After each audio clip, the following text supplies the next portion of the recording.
নমস্কার, রাধে রাধে। আজ ভোরবেলা উঠে ঠাকুরের নাম জপ করে বেশ কিছুক্ষণ বিছানায় বসেছিলাম। এত ঠান্ডা লাগছে কি আর বলি। আসলে বিছানায় যতক্ষণ বসে থাকবো ততক্ষণই বেশি ঠান্ডা লাগে। একবার বিছানা থেকে বেরোতে পারলে কাজকর্ম শুরু করলে তখন আর ঠান্ডার কোনো নামগন্ধ থাকে না। তবে অন্য দিনের তুলনায় আজ আমার উঠতে একটু লেটই হয়ে গেছে। শরীরটা জানো তো আজ একটু খারাপই আছে। সেটা যদিও আমার দোষেই।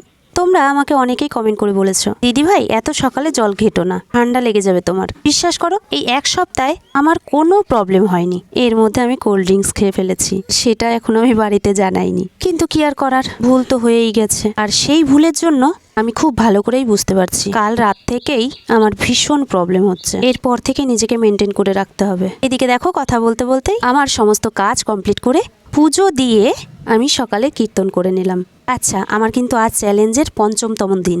আর এই ৫ দিনে আমি তোমাদের থেকে অনেক ভালোবাসা পেয়েছি। তার জন্য তোমাদের সকলকে অসংখ্য ধন্যবাদ।